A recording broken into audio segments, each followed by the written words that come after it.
स्वागत है आपको हमारे इस यूट्यूब चैनल पर। और बहुत बच्चों का कन्फ्यूज़न है कि 2024 से 28 का जो सेशन है विनोबा भावे यूनिवर्सिटी के द्वारा जो एडमिशन नोटिस अभी जारी किया गया है ग्रेजुएशन करने को लेकर के। तो बहुत सारे बच्चों का कन्फ्यूज़न था कि हम CUET दिए हैं और CUET का कोई अप्लाई नहीं हो रहा है, CUET फालतू है क्या। तो ऐसा बात नहीं है, CUET फालतू नहीं है। आपको क्या करना है कि इस नोटिस को जो हम आज बताएंगे, इस पूरे नोटिस को आपको बताएंगे कि इसमें पढ़ करके बताएंगे कि आखिरकार लिखा हुआ क्या है। तो आपको चैनल पे बने रहना है और लास्ट तक देखना है कि इसमें आपको क्या आप CUET दिए हैं तो आपको फॉर्म भरना है या फिर नहीं भरना है, कि CUET के लिए अलग कोई नया फॉर्म आएगा। तो चलिए आज बताते हैं कि देख लीजिए यहाँ पे विनोबा भावे के द्वारा एक नोटिस जारी किया गया है और ये आप लोग का जो प्रोग्राम है वो 24 से 28 से पहले 3 साल का होता था, लेकिन अब ये 4 साल का कर दिया गया है। तो यहाँ पे देख सकते हैं आपको लिखा हुआ है अंडर ग्रेजुएट, है ना। तो ये सेशन 24 से 28 रहने वाला है। 24 से 28 का सेशन का एडमिशन नोटिस है ना, एडमिशन नोटिस लिखा हुआ है यहाँ पे। तो आपको हम बता देते हैं थोड़ा सा, इसे पूरे डिटेल से पढ़ करके आपको बताएंगे।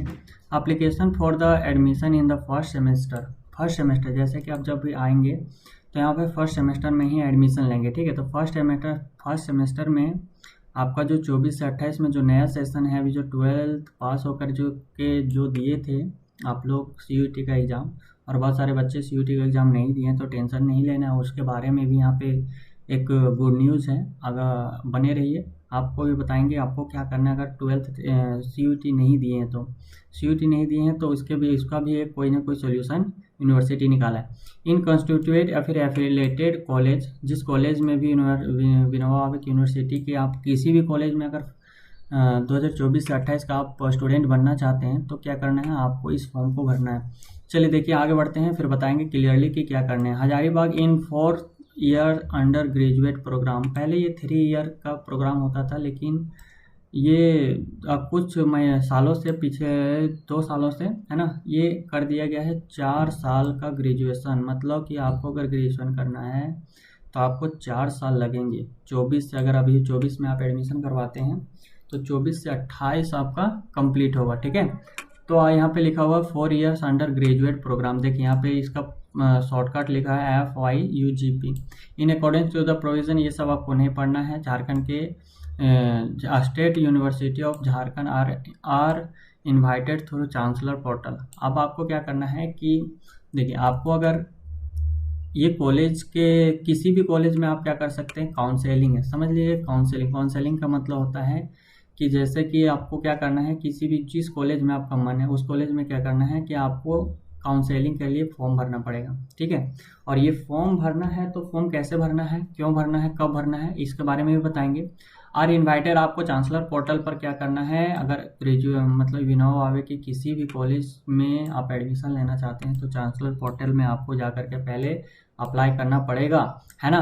देखिए ये इसका साइट है, इस साइट को आप सर्च मार सकते हैं अपने मोबाइल में, एज पर फॉलोइंग शेड्यूल। इस तरह से आप एडमिशन ले सकते हैं। देखिए कैसे, फर्स्ट में अगर आपका डेट जो है स्टार्ट हो रहा है, देखिए स्टार्ट ऑनलाइन फॉर्म कब से स्टार्ट है, तो 25/5/2024 से ही स्टार्ट है। घबराने की कोई दिक्कत नहीं है। अभी आपके पास 10 दिन है, 10 दिन में आसानी से आप फॉर्म भर सकते हैं, है ना। अगर कोई दिक्कत होता है तो आप हमारे कांटेक्ट में भी आ सकते हैं, हमारे को हम कमेंट कर सकते हैं कि मेरे से कुछ दिक्कत हो गया, तो हम आपको क्लियरली बता देंगे, ठीक है। लास्ट डेट कब फिलअप करने का डेट है, तो लास्ट डेट जो है सो 15/6 है। देखिए 15/6 6 बजे तक, लास्ट शाम को 6 बजे तक आप कर सकते हैं। अब यहाँ पे बहुत सारे बच्चों का कन्फ्यूजन था कि tentative date of publication of merit. तो मेरिट का कैसे सर, कि मेरिट अगर आ जाता है, अगर मेरिट 20 को ही आ जाएगा। और बहुत सारे बच्चे के द्वारा ये बोला जा रहा था कि CUET का एग्ज़ाम दिए हैं, CUET का एग्ज़ाम तो हमारा 30 जून को रिजल्ट आने वाला है, तो ये मेरिट कैसे निकाल देगा। तो यहाँ पे एक वर्ड लिखा गया है, देखिए टेंटेटिव लिखा है। टेंटेटिव मतलब कि अनुमानित है। अनुमानित कहने का मतलब है कि ये सिर्फ अनुमान लगाया गया है कि 20 तारीख को दे सकता है। ये जरूरी नहीं कि 20 ही को देगा, लेकिन बोल रहा है कि 20 तारीख को ये अनुमानित है कि दे सकता है, ठीक है।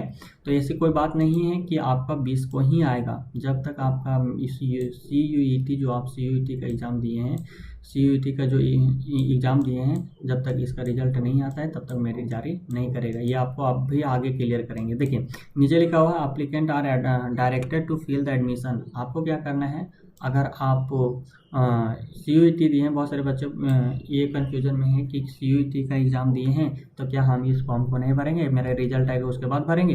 तो ऐसी कोई बात नहीं है दोस्तों। आपको क्या करना है कि इस फॉर्म को क्लियरली जा करके भर दीजिए। एप्लीकेंट्स आर डायरेक्टेड, आपको एडवाइस दिया जा रहा है कि एडमिशन फॉर्म को फिल करना है, चाहे आप CUET दिए हों या फिर नहीं दिए हों। 12th बेसिस पर भी यहाँ पे इसका एडमिशन हो सकता है। फॉर्म वेरी केयरफुली, ध्यानपूर्वक से भरना है। तो दोस्तों आपको गलती नहीं करना है, किसी प्रकार का अगर कोई गलती हो जाता है चांसलर पोर्टल में फिर आपका दिक्कत हो सकता है ना। जो आप भरेंगे अपने, सबसे पहली बात कि आप अपने माता पिता का नाम सही से भरिए दोस्तों, अपना नाम दोस्त सही से भरिए, एड्रेस पता जो भी है सही से भरिए, सिग्नेचर और फोटो एकदम क्लियरली और सही साफ साफ भरना है, ठीक है। फॉर्म वेरी केयरफुली, एकदम ध्यानपूर्वक से भरना है। बिकॉज एनी इनकरेक्ट इन्फॉर्मेशन, अगर कोई गलती आपके फॉर्म में हो जाती है which leads to their disqualification, मतलब कि आपको डिस्क्वालीफाई कर दिया जाएगा अगर कुछ भी आप गलत कर देते हैं तो। फॉर एडमिशन में भी cause the cancellation of the admission without refunded application, बोल रहा है कि अगर आपका किसी भी तरह से कुछ भी गलती हो जाता है तो आपको किसी भी प्रकार का कोई रिफंड नहीं मिलेगा। जैसे कि अगर आप साउथ कोलंबस में किए हैं, साउथ कोलंबस में अपना करवाते हैं काउंसलिंग के लिए, साउथ कोलंबस में किए हैं अप्लाई, और आपका कुछ गलती हो गया और कैंसिलेशन हो गया तो फिर आप एडमिशन नहीं करवा पाएंगे, और जितना भी आपको काउंसलेशन के लिए 300 रुपये फी लगेगा अभी बताएंगे, तो उसमें आपको 300 रुपये फिर रिफंड नहीं हो पाएगा। यही बोल रहे हैं यहाँ पे। For the applicants who have appeared at the CUET, अब देखिए जो CUET बच्चे का कन्फ्यूजन था कि CUET दिए हैं तो एडमिशन करवाना है, फॉर्म भरना है कि नहीं भरना है, तो इसके बारे में एक बार क्लियरली यहाँ पे जान लीजिए कि क्या है सो, है ना।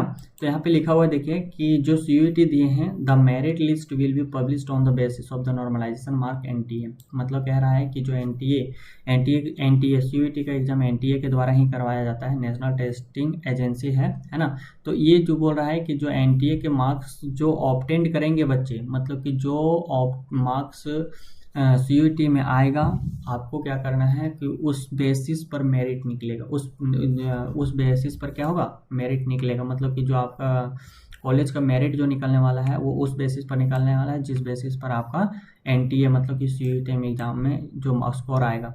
NTA score of the concern subject as per the subject mapping of the university, मतलब कह रहा है कि जिस सब्जेक्ट में आप, जैसे CUET आप इंग्लिश में दिए हैं तो इंग्लिश के लिए आपको क्या करना है, इंग्लिश के स्पेशली आपको इंग्लिश का देखा जाएगा, है ना। जैसे बहुत सारे बच्चे CUET बहुत सारे सब्जेक्ट में दे देते हैं, कोई हिस्ट्री देते हैं, कोई इंग्लिश देते हैं, कोई हिंदी दे देते हैं, कि बोल कहीं ना कहीं हो जाएगा। तो आपको क्या करना है कि जिस सब्जेक्ट के लिए आप कर रहे हैं उसी सब्जेक्ट के लिए यहाँ पे क्या करना है, अप्लाई करना है जिस भी कॉलेज में आप करेंगे, ठीक है।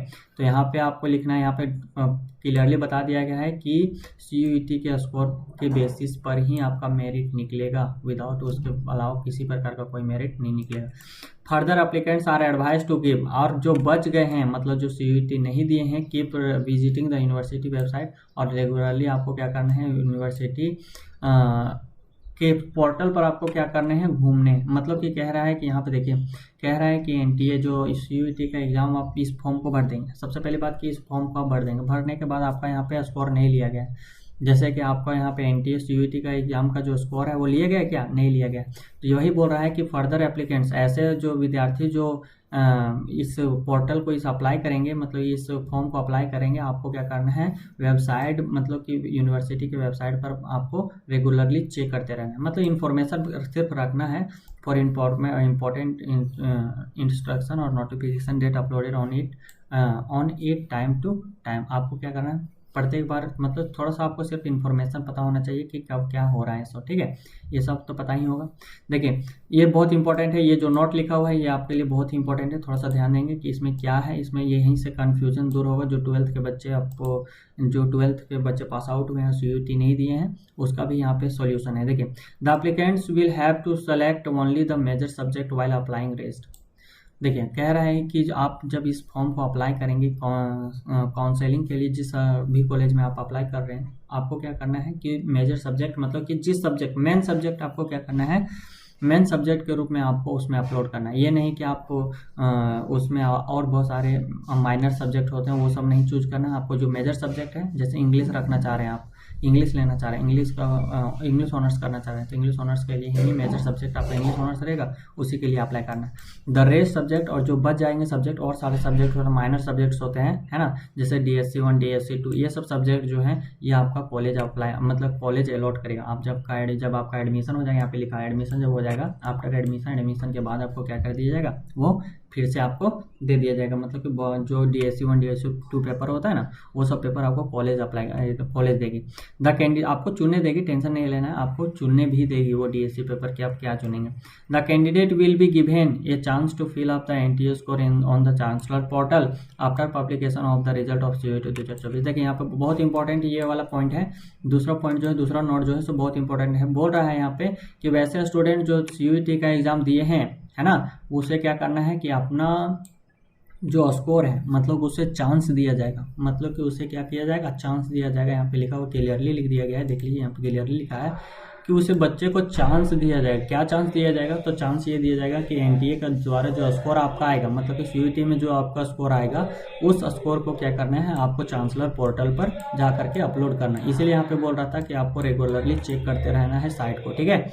After application of the results of CUET 2024 the candidate have not appeared at the CUET 2024 में also apply to basis of the marks obtained in 12th examination. कह रहा है कि वैसे स्टूडेंट जो CUET नहीं दिए हैं, तो यहाँ पे CUET वाले बच्चे ध्यान देंगे कि चांसलर पोर्टल पर आपको स्कोर अपलोड करना पड़ेगा, तभी आपका मेरिट आ पाएगा, वरना फिर आप छट जाएंगे, ठीक है।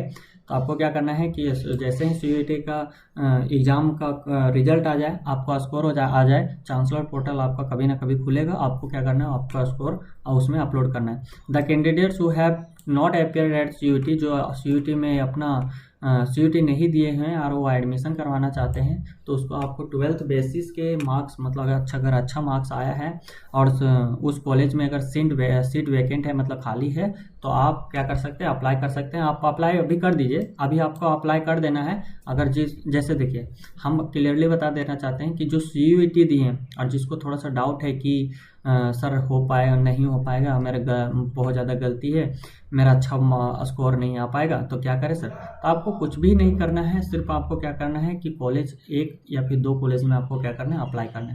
कौन से काउंसलिंग के लिए 1 या फिर 2 कॉलेज में। लेकिन अगर जिसको पता है कि नहीं सर मेरा आ जाएगा, उसको टेंशन नहीं लेना है ना, तो आपको क्या करना है, एक ही कॉलेज में करना है, एक ही कॉलेज में आपका हो जाएगा, ठीक है। और जो 12th वाले बच्चे हैं उसको हम बोलेंगे कम से कम 2 कॉलेज से 3 कॉलेज में आपको क्या करना है, अप्लाई करना है। काहे कि काउंसलिंग के लिए आपको 2 या 3 कॉलेज ही करेंगे तभी हो पाएगा। अगर आप CUET नहीं दिए हैं तो आप 2 से 3 कॉलेज कीजिए, 3 कॉलेज में कम से कम आपको क्या करना है, काउंसलिंग के लिए फॉर्म फिलअप करना है, अन्यथा आपका नहीं हो पाएगा। क्योंकि अगर यहाँ पे आगे बोल देगा, देखिए यहाँ पे लिखा है the preference will be given, और जो प्रेफरेंस है वो उस बच्चे को दिया जाएगा। Candidates having CUET NTA score equal to the above cutoff marks obtained decided in the university. कह रहा है कि वैसे बच्चे जो CUET दिए हैं, है ना, जो CUET दिए हैं उस बेसिस पर उसको प्रेफरेंस मिलेगा, मतलब CUET देने वाले बच्चे को ज़्यादा प्रेफरेंस मिलेगा 12th में जो CUET नहीं दिए उससे, ठीक है। और कह रहा है कि जो देखिए लास्ट में जब आप इस फॉर्म को फिलअप करेंगे अपना, जब NTA CUET का फॉर्म फिलअप कर देंगे, तो CUET फॉर्म फिलअप करने के बाद क्या होगा, क्या यूनिवर्सिटी एक मेरिट जारी करेगी, जैसे मार्क्स का मेरिट जारी करेगी। आपका मेरिट, जब मेरिट में अगर आपका कॉलेज के द्वारा जो मेरिट जारी किया जाएगा, यूनिवर्सिटी कहने का मतलब है कि जो कॉलेज अपने जिस कॉलेज में आप अप्लाई करेंगे वो कॉलेज अपना जारी करेगी, स्कोर जारी करेगी, है ना, मतलब कि कट ऑफ के लिए स्कोर जारी करेगी। अगर आपका कट ऑफ में मतलब उस मेरिट में अगर नाम आ जाता है तो आपका एडमिशन बिल्कुल वहाँ पे हो जाएगा। इफ सीट्स रिमेन वैकेंट, अगर खाली बचता है, अगर सीट खाली, यहाँ पे ध्यान देंगे 12th वाले बच्चे कि यहाँ पे अगर कि खाली सीट बचता है, candidates without CUET NTA score will consider for the admission. अगर खाली बचता है तभी वैसे बच्चे को एडमिशन दिया जाएगा जो CUET का एग्ज़ाम नहीं दिए हैं, मतलब जिसको 12th बेसिस पर अपना लेना है, एडमिशन लेना है। इसलिए हम बोल रहे थे कि एटलीस्ट 2 से 3 कॉलेज में ही आप लोग को अप्लाई करना पड़ेगा। अगर 2 से 3 कॉलेज में अप्लाई नहीं करते हैं तो आपका नहीं हो पाएगा, पहली बात। देखिए एप्लीकेंट को चौथा बोल रहा है एप्लीकेशन फ़ी कितना है, 300 रुपया। एक कॉलेज में काउंसलिंग के लिए 300 रुपया लगेगा, दूसरे कॉलेज में करेंगे तो फिर उतना लगेगा। इन द केस ऑफ, बहुत सारे ऐसे बच्चे होते हैं जो डबल पेमेंट हो जाता है, तो डरने की कोई बात नहीं है। यहाँ पे लिख भी दिया गया है कि in the case of the double payment during applying admission, जब आप एडमिशन अप्लाई करते हैं अगर डबल पेमेंट हो जाता है, the excess amount will be refunded to the same account through which we the payment has been done. कह रहा है कि अगर आपका डबल पेमेंट हो जाता है तो डरने की कोई बात नहीं है, आपको सेम अकाउंट में जो 2 बार कटा है वो 1 बार का पैसा आपके सेम अकाउंट में भेज दिया जाएगा, है ना। Refunded to the same account, उसी अकाउंट में जिस अकाउंट से पैसा कटा था उस अकाउंट में भेज दिया जाएगा, तो डरने की कोई बात नहीं है। अप्लीकेंट में भी assist for fee cost of, ये सब कुछ भी नहीं है, ये टेंशन नहीं लेना है, ठीक है। अगर इंक्वायरी के लिए किसी भी तरह से कोई अगर दिक्कत होता है तो आप इस नंबर पे कॉल कीजिएगा, लेकिन ज़िंदगी में कभी भी इस नंबर पे कॉल नहीं लगता है। आप जानते हैं कि सरकारी की चीज़ें सरकार की चीज़ें सरकार ही जानती है ना। ये नंबर है, पता नहीं कि चालू होगा कि नहीं चालू होगा, कोई पता नहीं, क्या कि मेरा भी कुछ गलती हो गया था तो हम भी ऐसा नंबर दिया गया था तो हम भी कॉल किए थे, तो वैसे ही कोई रिजल्ट नहीं आया था। फिर हम इस चांसलर जो एथी होते हैं उससे हमने मेल किया था, तो कुछ प्रॉब्लम मेरा था जो सॉल्यूशन हो गया था, टेंशन नहीं लेने बात है। तो अभी यहाँ तक समझ में आ गया। ये जारी हुआ, देखिए जारी हो गया 22/5/2024 को जारी हो गया था। तो ये इतने सारी चीज़ें थी, आपको टेंशन नहीं लेना है। जो CUET का बच्चे का एग्जाम दे चुके हैं उसको आपको वेट करना है, स्कोर मतलब कि आपका रिजल्ट का वेट करना है, आपको स्कोर चांसलर पोर्टल पर क्या करना है, अपलोड करना है, आपका आसानी से हो जाएगा, ठीक है। और जो ऐसे बच्चे जो 12th बेसिस पर अपना एडमिशन लेना चाहते हैं तो वैसे बच्चे आपको हम बोल दिए कि कम से कम 2 कॉलेज में, आपको 3 कॉलेज में एडमिशन करवाना होगा, मतलब कि काउंसलिंग के लिए फॉर्म भरना पड़ेगा, तभी आपको हो पाएगा और नहीं हो। ये ऑफिशियल नोटिफिकेशन है दोस्तों, तो आपको डरने की कोई बात नहीं है। आपको CUET दिए हैं या फिर नहीं दिए हैं, आपको क्या करना है, काउंसलिंग के लिए आपको कॉलेज को क्या कर देना, फिलअप कर देना है, फॉर्म आपको फिल कर देना है। ये सब आपका अगर डाउनलोड करना चाहते हैं तो इसके लिए हम एक नया वीडियो बनाएंगे। ऐसे से आपको नोटिस, कोई भी नोटिस है तो आप आसानी से जा करके साइट पे डाउनलोड कर सकते हैं, ठीक है। तो चलिए, आपको अगर नया कोई दूसरा अपडेट आता है तो फिर से हम बताएंगे। तब तक के लिए जय हिंद दोस्तों, जय।